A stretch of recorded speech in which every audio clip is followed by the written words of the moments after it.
Dan Marino would throw for over 6,000 yards in today's NFL. If you don't remember Dan Marino, if you're too young, think Patrick Mahomes, but in the 1980s. Same kind of idea, same kind of production, a hell of a lot more tie-dye. But anyone that does remember Marino is never going to be far from telling you that he would put up over 6,000 yards in today's league. Hell, even Marino himself is happy to make that claim, safe in the knowledge that he'll never have to actually go out there and back it up and prove it. So what the hell? But is it actually true? One of the most gifted quarterbacks to ever grace the National Football League, he put up over 5,000 yards in the 1980s. His quick release is still held up as the gold standard 30 years later, and the production he was able to have back in the day, a very different football landscape to now, is the stuff of legend. In 1984, the same year the original Apple Macintosh computer was released, Marino passed for 5,084 yards in just his second season in the league. He was the first quarterback to clear 5,000 and the only one to do it for 24 years. A year later, Marino ran up against the '85 Bears, one of the greatest defenses in NFL history. The Bears pitched 4 shutouts that season, and in 14 of their 19 games, they allowed 10 or fewer points. Marino hung 38 on them and handed the team their only loss of the season. By the time he retired, he held 25 NFL records and was the all-time leader in attempts, completions, yards, and touchdowns. It took another 8 years before Brett Favre was able to surpass him in yards and touchdowns, and the majority of Favre's career came in a far more pass-happy landscape. If you adjust Marino's production for modern inflation, he probably clears 6,000 with room to spare. But here's where I think there's a case against it.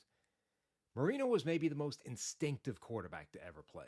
He was a master at simply seeing the field and hitting the open guy. Like a lot of great quarterbacks, he carved up the blitz. Those '85 Bears blitzed him a lot in that game, but blitzing leaves holes in coverage, and Marino was great at hitting those players quickly. He understood how to read that blitz, set protections, and attack his hot read. Well, first of all, you have an idea beforehand that it might happen, so you're kind of alert to the situation. Keep your eyes on that person. That's the key for you. If he comes, you're not going to be protected, so you have to throw the ball hot, and there's a hot receiver, and you get into a lot of different things as far as that's concerned, but you do anticipate, and that's why you have to keep your eyes open all the time and know exactly what your protection is and where you're going to go with the ball if a certain guy comes because you can't pick him up. But defenses have grown far more sophisticated since the 80s. They bait quarterbacks, set traps, show one thing in order to force a reaction, and then exploit that reaction. The zone blitz started to become a thing during the second half of Marino's career. Dick LeBeau, Blitzburg. In 1997, Marino ran up against Pete Carroll's Patriots defense 3 times. He saw plenty of zone blitz concepts where defenders drop into coverage right into the space Marino wanted to go once he read that blitz. And he had 6 interceptions in those 3 games. 3 of those interceptions were pick sixes. In the playoff game, linebacker Todd Collins basically saw Marino's reaction to the defensive look coming, called it out pre-snap before breaking in front of that pass and taking it back for a touchdown. The information that modern quarterbacks can give you about any given play is staggering. They've had to develop that mastery because defenses have become so complex, you can't just fly by the seat of your pants anymore. You could argue that if Marino came into today's NFL, he'd adjust to modern defenses and he'd have the same kind of success he did back in the 80s.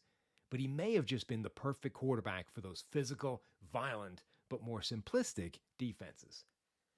Just as the original Apple Macintosh has turned into a modern iMac over the last 40 years, NFL defenses are a totally different proposition now, even if the rules have changed to favor offenses.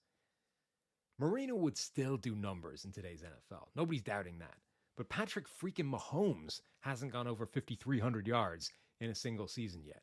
So I'm not giving Marino credit for another 750 just because the man blowtorched the league back when a computer mouse was seen as a revolutionary piece of technology.